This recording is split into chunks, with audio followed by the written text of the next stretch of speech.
Now, the metaverse is something that we're all getting a little bit confused by. But imagine somebody that's focus is to try and make the metaverse more human. Well, that's exactly what happened to me when I went to his office last week to understand exactly what Vault Hill within the metaverse do. Today's guest is Jimi Daodu. He's the founder and CEO of Vault Hill. And he wants to make the metaverse feel more human for all of us. So I can't wait to get into this interview. We're here to talk about Vault Hill, okay, your business, and talk about crypto, the metaverse, and what's going on out there at the moment. And obviously, as we're recording this right now, we've seen a massive decrease in the price of all of these coins, whether they be the stable coins, the altcoins, the big coins, the small coins. Everything's gone kind of like very negative over recent time, 50% down over 6 months. And so there's lots of kind of concern and fear, and people have lost money. And my big issue with the crypto space is that a lot of people got involved in crypto, like momentum investors. You know, they wait for something to perform really well, and they're like, oh, I better get some of that. And now FOMO, and they really don't understand what they're buying into. And so what I want to try and do today is give people a bit of an education through your business and what you do. Okay, so what I want to do is dumb it down a little bit, okay, but I also want to go into a bit of depth. Tell me a bit about Vault Hill, how it started, what it is, and then let's talk about the metaverse. Okay. So Vault Hill is the world's first human-centric metaverse. And what do I mean by that? Let's actually unpack it in a number of ways. You know, let's start with human centricity, and then we'll pivot into metaverse, and then, you know, what we do and how we bring that together. So when we talk about human centricity, you know, we're talking about the things that make you and I human, you know, so things like, you know, romance, play, vitality, idealism, creativity, community, and the likes. And we've looked through 13 basic human instincts and picked 7 out of that. So our model, the way we build the metaverse, is based on these 7 human instincts, right? And for us, when we talk about this, is working with brands, customers, content creators, consumers in each of these human instinct themed districts, right? So if I take vitality, for example, what does that mean to be human-centric in a metaverse in vitality? So we're working with a fitness app company in Hong Kong called Today Fit, where we're building a meditation and wellness center for them in the metaverse. So their consumers, their customers, their investors, their stakeholders can jump into a VR headset and experience Today Fit in our metaverse. So we provide that platform for that interaction socially. And again, it's wellness, it's mindfulness, it's meditation, all of that good stuff that we need, you know, in our day-to-day today. Everyone has a definition of what a metaverse is. You know, we define it as a virtual social shared space where computer-generated environments can interact with ourselves in the virtual world. So you jump into a virtual reality headset, or have an augmented reality phone, or a mixed reality headset. Again, the hardware, the technology is advancing at the speed of light. Like Spencer, it is unbelievable. Like Apple just released a couple of updates, I think yesterday. You know, Meta is doing stuff in the world. You know, Lenovo, Magic Leap, a lot of companies are spending billions of dollars in research and development on the infrastructure to power the metaverse. You know, so again, coupling these two together, humanity, the technology, into the metaverse is what we're propagating at Vault Hill. So why does the metaverse matter? I mean, so many people out there are learning about this, but, you know, my dad's 77 years old, and he's like, yeah, no idea, and I'm not interested. I've just worked out what YouTube is. And okay, so he's one end of the spectrum, yeah, he's old. Then you take someone like me who's 52 years old, and I'm like, how am I going to use the metaverse in my everyday life? Yeah. And then I think about my kids who are 20 and 22, and they've grown up a lot with technology and online gaming and stuff like that. They've seen that kind of stuff. And so the conversation around the metaverse seems much more fluid with them. Yeah. So how will it, you know, I'm 52 years old. How is it going to benefit me? So again, it's like taking you back to the early 90s when the internet started kicking off, right? And again, folks at that demographic in terms of age, race, country, whatever it is, felt the same way. You know, how will the internet benefit me? You know, I pick up the phone, I talk to someone or I fly somewhere to see someone, again, the internet brought that advancement in how we communicate, how we learn, how we socialize. The metaverse is doing the same. So rather than you being outside of the internet, now you're in the internet, immersed in the internet and taking all of those steps. Now, if you look at statistics within learning, there's a lot of studies out there. I can't remember which of the research houses quoted this, but learning with virtual reality improves retention rate by about 26% than the classroom, right? So you have benefits in that. Working out with virtual reality headsets or virtual reality devices reduces stress and improves calorie burns and all of that good stuff. So there are a lot of benefits with all of these technologies as they come about. My dad is 5 years younger than your dad. And when I started this, it took me a while to explain it to him. He's computer savvy, right? But it took me a while to explain it to him and invested. And I kid you not, the first time we distributed tokens, I had to be on a call with him for 30 minutes to tell him, hey, you have a trust wallet. All right, Dad, we've sent it to you. You need to add the contract address of the token. You need to do this. So again, trying to break it down. It's not the most easy industry. We all agree. And part of what we're doing at Voltil is looking at it from a human-centric perspective with user experience, UX, to say, okay, how do we get this accessible, right? How do we make this more user-friendly? How do we demystify the terminologies, all the acronyms, the complex words? It's not easy because it's all complex technology, right? But it's not taking a step back, educating people. A lot of our mantra of Voltil is about education. We're here on the Spencer Lodge podcast talking about Metaverse to educate people around what we're doing. We're having conversations with Canadian University Dubai to set up another podcast on corporate training and add to their curriculum eventually around blockchain, NFTs, and Metaverse. So for us, it's all about education. That's where you bring adoption. The more you can explain it, the more you can get people to understand, oh, this is how it differs. Oh, this is the difference. Wow, okay, I get it now. It's interesting you say that, and it kind of like triggered something in my mind then, because you said about the user experience. And to me, if you think about kids that have been learning, they've been in the classroom. If they had a science teacher, then they'd be on a bench and there'd be, Bunsen burners and all that kind of stuff going on, very interactive. Yeah. And then COVID came, and then everyone moved online to virtual classes, essentially on Zoom. Yeah. And the level of attention went down, the level of engagement went down, the level of patience for the teachers and the students went down. And overall, it didn't work. Yeah. Okay, people would much rather be in the classroom, absolutely, okay, experiencing it. So if we take that example, the virtual world essentially is someone who's on a screen talking at you. The user experience of going into the metaverse is essentially going to take me with whatever device I have on into that classroom, literally into that classroom again, but from my home. Correct. I think a lot of people don't really grasp that. There are a lot of people out there that have seen this, because education's a good example. Yeah. I'm in a classroom. I'm now sat on a laptop. Yeah. Okay. I hate sitting on a laptop for 8 hours a day. How can you expect kids to sit and stay there?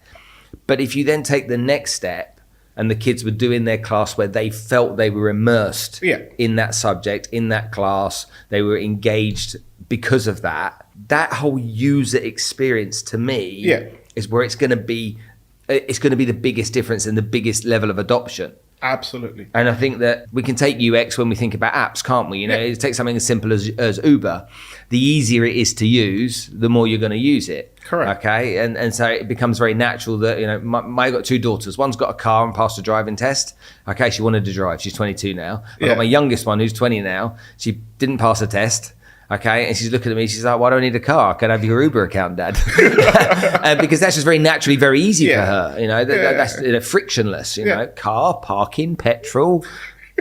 Like, why? I can just get in somebody else's car and not have to worry about it. Absolutely. So essentially, if people are going to invest in the metaverse and know what the metaverse is and know what they're investing in, essentially, the better and better that user experience is, the easier it's going to be for somebody to be there, correct? So, and you're spot on with that example of how we pivoted from the classroom to online. I wouldn't call it virtual. I call it online learning. And then the next phase feels like it's virtual learning, which again is a subset of the metaverse, right? So one of the things, to consider is the impact of COVID, right? Mentally, working parents had to quickly, jump into a new routine where, you wake up, you get your kids ready for online class, and you get yourself ready for work. And, your kids could be right here on the same table with you, learning, making noise, and you're on a Zoom call with your office. So again, the dynamics was just very, very complex, right? People weren't prepared for it. Even the teachers, the schools, learning institutions had to quickly pivot, right? Now, what we're doing in the metaverse is starting to work through those and get people prepared, right? I keep saying to everyone I speak to, a lot of reasons why we're focusing on education is that is the fundamental place where people learn. So, and I keep saying this, we will start to see a greater adoption when universities or colleges or institutions start to charge or start to add as part of their expenses to running universities the cost of a hardware or AR, virtual reality or augmented reality headsets. Okay, right? but hold on a minute here. Because every single time, Yeah. without exception, that I've put an Oculus or equivalent Yeah. headset on, Yeah. including in your office the other day, Yeah. it doesn't work straight away. Right. So that not only is the kind of like the hardware quite cumbersome, Yeah. okay, but you got to learn how to navigate it, and it doesn't always work. And like you were saying, what can you see? Where's the evolution of that? So this analogy is perfect with the floppy disk and the computers, right? Started off with, I can't remember what it was, pre-floppy, and a couple of people are like, what is floppy disk? Basically, that's where we are. So that went from the big one to the floppy where you had 1.4 MB of storage. Imagine just having 1.4 MB of storage. And then we went to the CDs, you had 700 MBs. You then went to the flash drives where you had 2 gigs, 3 gigs, and now you have the cloud, unlimited storage. So again, that was the evolution of storage and, media disk space. That is where we are right now. This technology has been around for the past 20 odd years, right? And companies have been experimenting, researching, and developing. However, you still need to bear in mind that there's a cost element to this, right? If it's not profitable, a company's just going to bin it, right? So the wave of Facebook changing the name to Meta and saying, hey, this is where we're pivoting to, has started driving that drum roll of this is where it's going to. Advancement from a technological perspective is coming here. So back to your question, we're in the evolution of the floppy. We're still going to get to the CD, where the devices are going to be very compact, just like my eyeglasses and your eyeglasses. And then we get to a point whereby it's all intuitive, right? I don't need to tell you, hey, Spencer, what can you see? The experience is great, just like how you pick up a phone and you're able to navigate around. So that's where we're going to. And I feel like that will be achieved within the next 3 to 5 years. It might come sooner. But again, that is the evolution of the metaverse and the technology industry. Okay, when we look at an NFT, Yeah. an NFT, whether that be tokenized for a parcel of land or whatever it might be, the fact is an NFT is 99%, or maybe a little bit less, you'll tell me this, priced in Ethereum. Yeah. Okay. What's the other one coming? Solana? Yeah, there's Solana, there's Polygon, there's a lot of chains now, blockchains, yeah. But a lot of it has been historically in Ethereum. Yeah. So my NFT, regardless of what I think it's worth, is always going to be worth the volatility that goes with Ethereum. Yes and no. Okay, tell me why. Yes, in the sense that the wider crypto space is based on volatility, right? The volatility is the yes part, in the sense that a lot of NFTs are based on the Ethereum standard, whether it's be ERC 721 or ERC 1155. And apologies for the terminologies, just complex word. Yeah, it's like, Word document or PDF or Excel kind of standards, basically. That's where the volatility comes in, because it's still driven by transaction fees within the Ethereum ecosystem. However, the no is you could mint your NFT on various blockchains that are, sustainable, cost effective, not as high transaction and cost fees like Ethereum, Polygon, Clayton, Solana. There are a couple of new ones coming out. So again, it's choice. But in the general sense of things, every price is still going to be impacted, or every product on the blockchain publicly facing, because you still have the private blockchains, publicly facing is impacted by the whole volatility of the crypto industry. I feel like we still need some form of regulation within the space, and we're advocating for that. There's the VARA license that the Dubai government has instituted. We're on a call with them yesterday, and reached out to them to say, hey, we're a company based in Dubai. We're building a metaverse. We can work together, and you guys could use us as a case study for this framework regulation. So again, it's contributing to the success of the industry as well, not just building and making money and all of that. Is how do we grow together within the space? Are people really playing a lottery when they buy NFTs? So it's a funny one. Again, it's a yes or no question, right? Yes, in the sense that a lot of, I'd say 70% of people that buy NFTs just buy it because they see an NFT has gone 5x, 10x, 20x, 100x, in returns. And they're like, hey, I could lose $1,000, I could lose $500. I'm just going to chuck it. No, in the sense that some of these are well-grounded projects and respected, and the team behind it is savvy. They have business acumen, they have development clout, and all of that good stuff, right? And you buy into it because you believe in the project, right? So again, there's a lot of nefarious activities going on, yes, with every industry, not just the NFT, the banking, traditional world, they all go on, right? But for us, it's trying to make sure the good overshadows the bad, so that every analogy or any example of NFTs are highlighted in a good space rather than in a bad space. How did you get into this? Ooh, good question. I heard about blockchain, crypto, more Bitcoin and XRP more. Back in 2017, I was working at Barclays at the time. We had a end of year party in December. I remember it vividly well. It was in December, somewhere in Canary Wharf, and one of my mates was saying, hey, there's this app, Coinbase, I have a couple of coins, I bought this, and, within a 2-day period, 20%, 30%. I was like, stock market don't give you that in 2 days. Yeah. So I said, okay, hold on. I was like, how do I get involved? And he's like, oh, just download the app Coinbase, connect it to your debit card, and you transfer some funds and you could buy it. And I'm like, okay. So first thing I did was download Coinbase, right?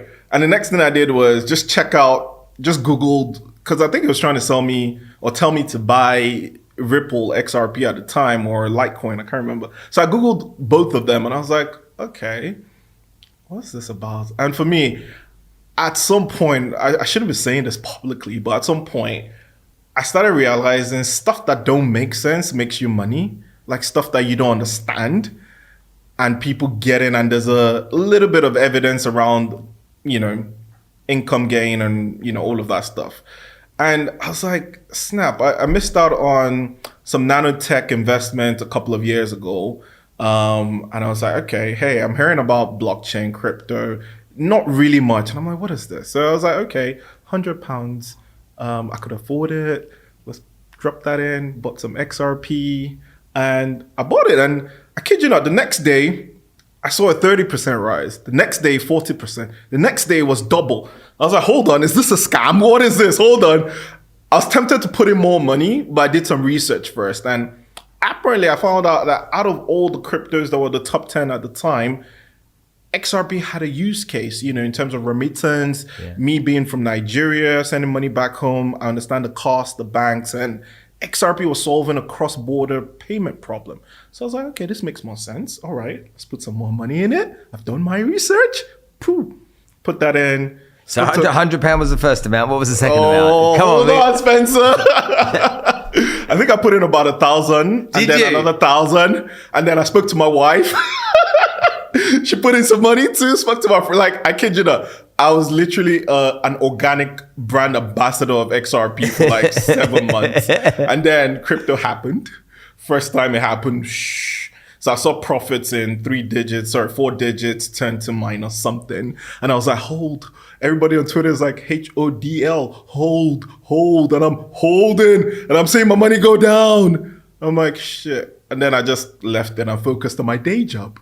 And then the next year, 2018, 2019, I think Father's Day of that year, the missus got me a virtual reality headset. The one you put your phone on. I think it's called the Google Catboard.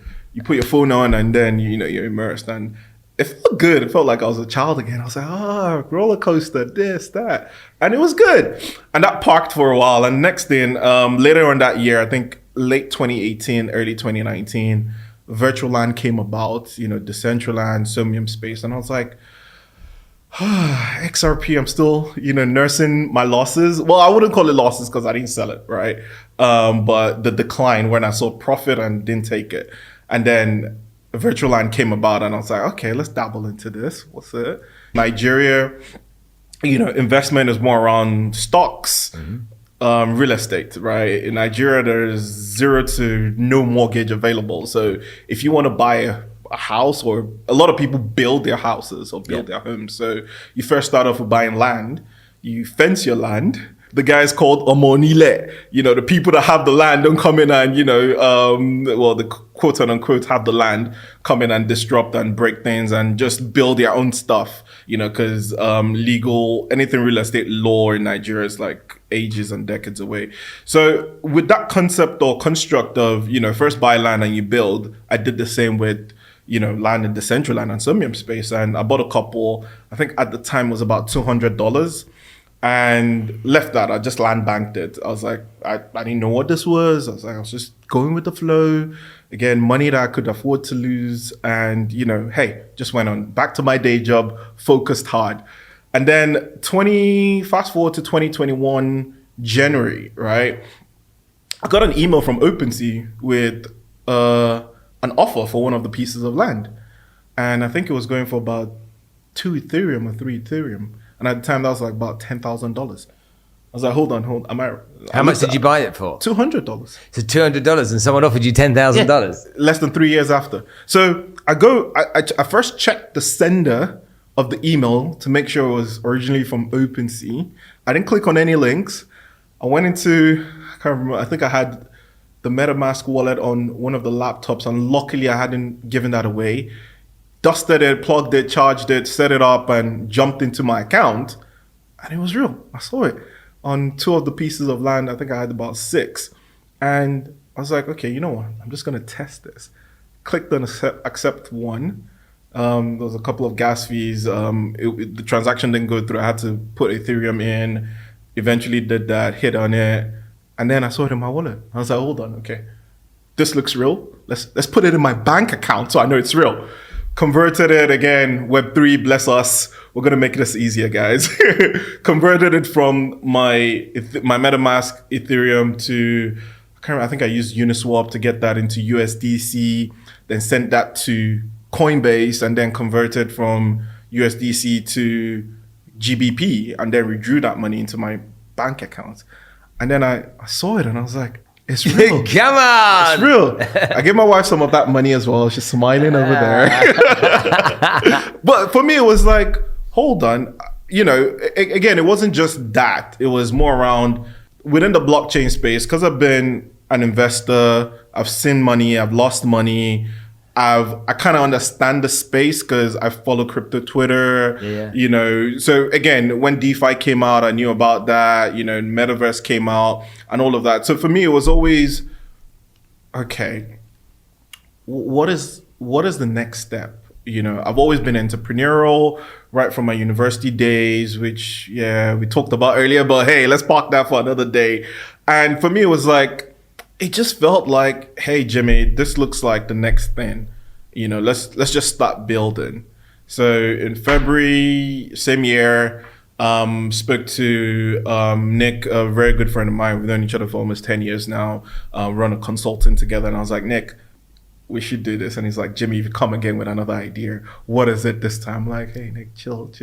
It's like blockchain, crypto. It's like, I don't understand this shit. I don't have a wallet. I don't know what Bitcoin. I hear everyone talking about it. It's like, Nick, just chill. So I broke it down. started writing a business plan. We started talking to more people that, weren't necessarily in the crypto space. A lot of the founding team at Voltil were traditional folks, and it took a lot of convincing. But again, the idea kind of sold itself as well. It wasn't like a fintech app or like one of those apps out there. It was like a project. It was virtual reality. Like everyone was also blown away by it. Did you have to raise money? Yes.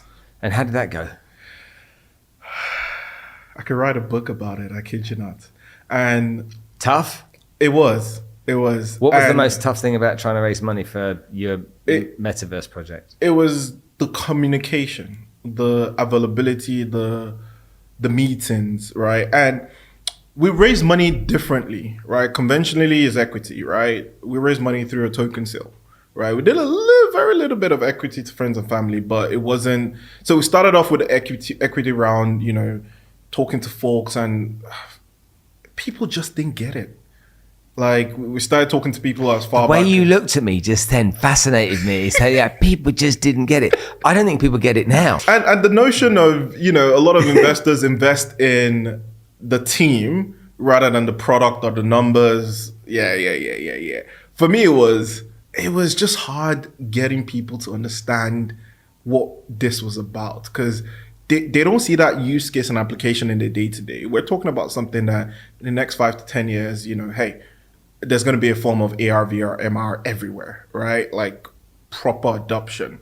And the equity conversations were I was just like, I think we had over 30 conversations, and what came out of that was, maybe about £50,000. And I'm like, I'm spending time talking to these people, potential investors, spending time with the team, still building. Because I come from a tech background, I'm also involved heavily on the tech and the product, and then also trying to work out the marketing. And it was one of the toughest times in my life. We went to an event called DeFi Live. We pitched Voltil as one of the, I think, 5 out of 300 startups. We came second, but it wasn't even the position that mattered. It was the people in the room. And, one of the people reached out to us 2 days later to say, hey, we have a launch pad. What are you guys doing? Let's go through your stuff. You could raise money through, tokens and all of that, which we knew. We had been working with one of the top 10 launch pads, had about 3 meetings. We put all our eggs in just that basket. And I remember it was half term. I think we went to where did we go to that half term? Somewhere up north, Butlins. And, having a good time with the kids, had the last meeting. And then about coming back to Kent, got the news that, hey, they were interested. Like, I kid you not. Like, I wanted to jump. I wanted the floor to open and just swallow me. When you're working so hard for just one thing to click, and it just doesn't, I felt it was big relief. No, it was just like, what the hell have we been doing? Like, how did we get this wrong? Like, the rejection, but chin up. The only launch pad we worked hard, prepared, looked at their criteria, put everything in place, spent a whole lot of money on legal. There's something when you start up a project in a space called the legal opinion of tokens, which shows your token is not a security. That cost money.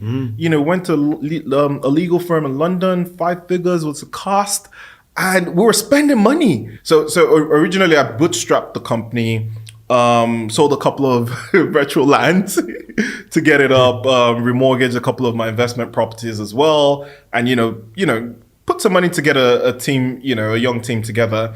And then coming back to the fundraising, we found those guys at DeFi Live in London in 2021, reached out to us to say, hey, we like what you're doing. Let's have a conversation.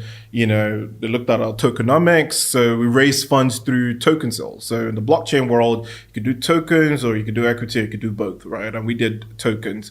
And those guys introduced us to some other guys, and those guys introduced us to some other guys. And at the end of the day, we had 7 launch pads. So we went from rejection of 1 to +7.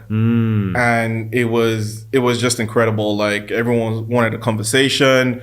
I think what kind of also accelerated it was, I think late summer that year, Facebook changed their name to Meta. There were a lot of play to earn games, a lot of Metaverse, quote unquote, coming out saying they're doing X, and the momentum was there, right? And weren't at the time in well, I don't know if we're in a bear market now, but crypto was still going up. Bitcoin was thriving to 50, 60 grand.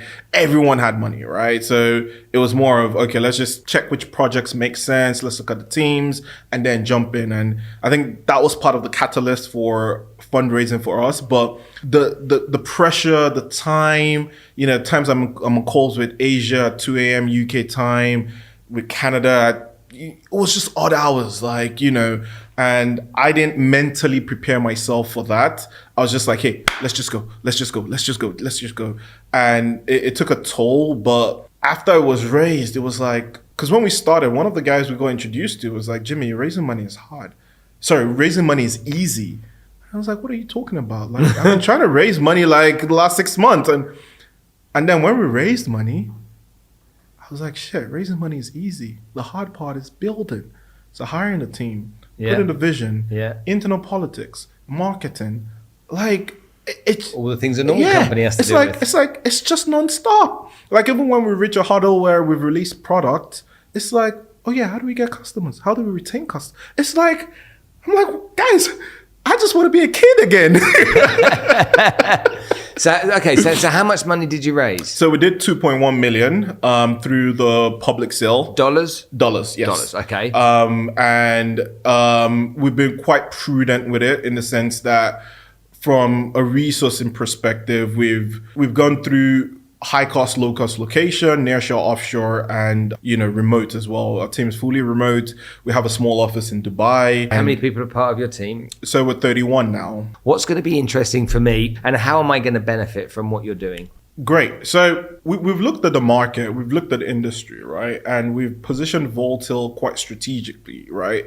To look at, you talked about earlier, should people invest in the hardware, all of that stuff. Now we've looked at it from a need basis, right? So if you want to come into the metaverse, what do you need? What do you need to know? And how do you do it? So how to get out? How do you get out? Exactly. How do you exit as well?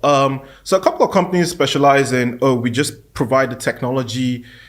You go figure out what you want to do. Come to us, we'll build for you. A couple of tech companies also specialize in the marketing. Would hype your NFT project, would do whatever, guerrilla marketing, growth hacking, hey, whatever you call it. Again, across the whole sphere, there is a service and a product and an industry to be serviced, right? And what we have is a 360 product. So within our product ecosystem of Voltil, we have 4 products, right? And each of them touch each other and provide a 360 service for any and everyone that wants to come into the metaverse. So the first is Metaverse as a product. Eventually it'll become a platform. So in this, we have the virtual land as NFTs. We have the no-code builder tool. So if you want to build this nice, amazing villa by yourself, basic stuff, you could do it yourself with our no-code builder tool when it's deployed. But if you now want to add like the Burj Khalifa on top of your villa and then add a bit of Big Ben, come to us. Product number 4, XR Consulting will do that for you. So how do you price it? Good question. So we've looked through a number of things, right? We're a business, we're not for charity, we need to make a profit, right? We've looked through the cost of production from the smart contracts, the art, the design, the marketing, the advertising, business development, legal, regulation, all of the stuff, right? We've looked through the burn rate of the organization, we've looked through hardware cost, and we've looked at potential future revenue and income and added it together and then said, hey, for this lifetime of 3.5 years when we're doing this, this is how we price this to create a healthy investment for our investors as well as the organization to be profitable. And then post 3.5 years, these are the kind of things, product and services, so things like leasing, renting that we'll put in place to sustain the company, for another 10, 15, 20 years. Again, the industry is changing. It's fast paced. There's technology coming out every other day. So we need to be quite resilient to pivot to say, hey, we had the strategic direction for year 1. Oh, year 2 is come. Facebook has done this or Apple has released this. The market is going to go in there. All right, let's pivot to what we're doing to, support that. We can't do everything. But you price based around all of your costs and to be a profitable business. But how do you then compare? So you also look at what the competition is doing, right? So in the space, if we even focus on one of the product lines, Metaverse, which one of the sub-product lines is virtual land, right? Virtual land in Decentraland goes for about 20,000 a piece. Virtual land in Sumium space goes for about 10 to 12,000, right? So again, it's not looking at what your competition is doing and then saying, hey, how do I price correctly? Now we've started off our land at $2,000 because we worked out the cost as at where we are and where the market is, the industry is, the price point for people to come in to say, hey, this is quite affordable for what you get and where we're trying to go to. And then hopefully, hey, you never know, next year it might be $20,000 or $30,000 a piece of land.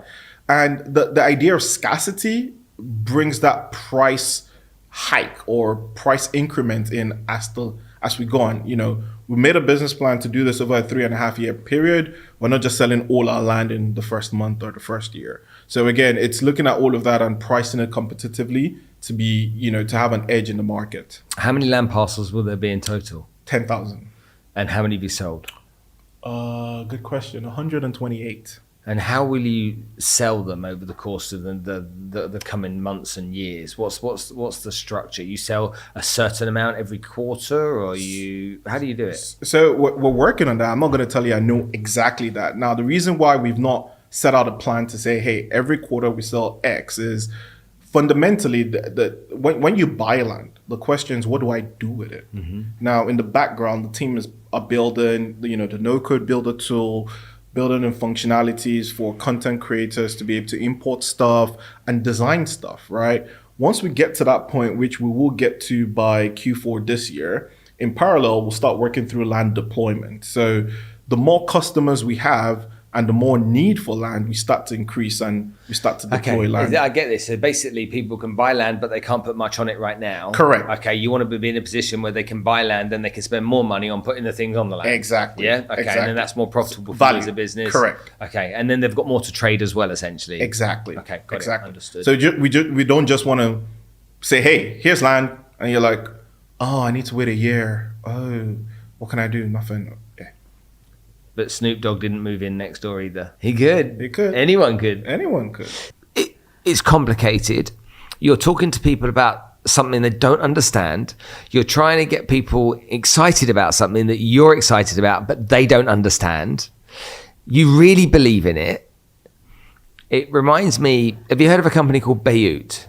Yes. Okay, so the founders of Beirut, I've been fortunate enough to become friends with. And they told me about the first year of raising capital.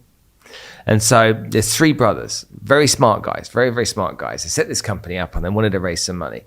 And they went networking to every single networking event possible for a year. And at the end of the year, they'd attended over 100 events and they hadn't raised a penny. And I'm like, did you know what you were doing? They went, we didn't have a clue. And so what people will do is, so what they did, is they got to the end of the year and they're like, we didn't know how to raise money. We didn't know what we were doing. At the end of the year, we'd had all these networking events and it was just like, it was a bit soul destroying. Yeah. And then somebody contacted them a couple of weeks after that year who knew somebody that had attended one of the events to talk to them about the project. Yeah. And they were the first investor. Nice. And so that's how it happened. And that investor then taught them how to go about raising money. Yeah. But up until that point, they didn't know how to do it.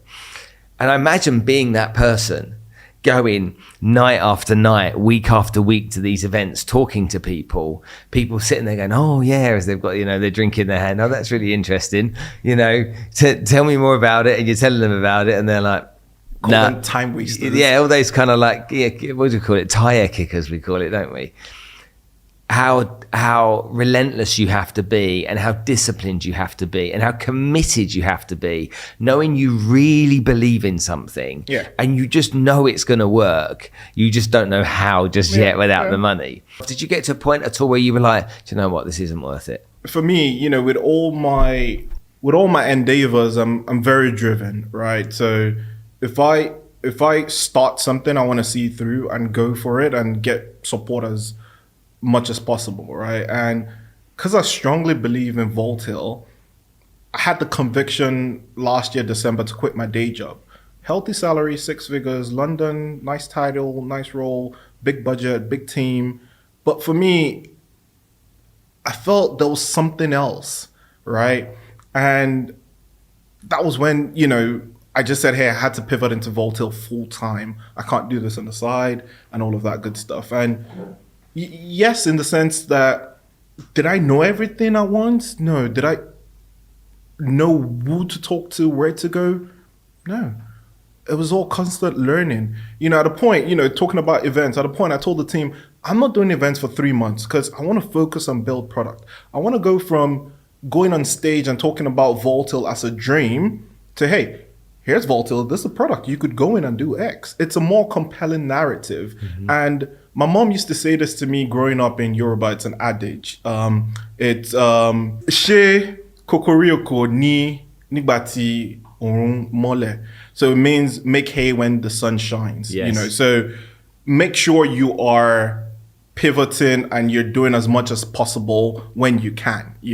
For me, you're gonna hate me, but age is on my side a little bit, right? Yeah. Like you said earlier. And for me, it's working hard at this moment in time while I can, raising a young family, being married and, still grafting as much as, to change the world, right? Because I'm not doing Voltail to just be profitable, to make money, right?